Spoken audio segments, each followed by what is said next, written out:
Hello everyone, this is episode 1 of the 1 Minute Blood Lecture series, and today we're going to talk about the composition of blood. Now, the blood is a very dynamic and diverse tissue that's composed of specialized cellular elements that are suspended within the plasma. And despite its seemingly simple appearance, its internal structure is actually extraordinarily complex. Now, red blood cells essentially form the bulk of the blood in general, and their primary function is to facilitate gas exchange. They generally lack a nucleus, and they're densely packed with hemoglobin, which are tetrameric proteins that essentially bind to oxygen in the lungs and releases the oxygen in the tissues based on the gradients in partial pressure and the pH.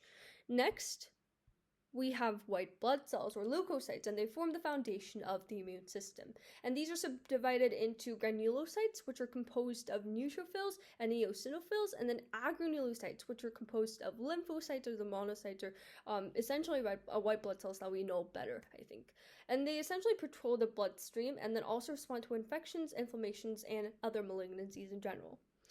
Next in line, we have platelets, which are essentially just these cytoplasmic fragments that are essentially just derived from megakaryocytes, which are large specialized cells that are found in the bone marrow, and they essentially produce blood platelets.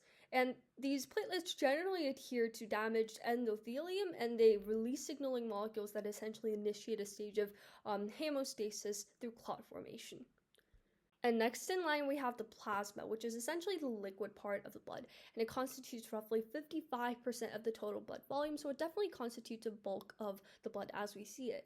And it's primarily made of water, but it also contains other proteins like albumin, fibrinogen, or even immunoglobulins, and also other nutrients, electrolytes, hormones, and metabolic waste in general. Right, I see that I went a little bit over a minute, but hopefully next time I'll do a little better in terms of managing my time. But thank you so much for watching the series, and stay tuned for the next.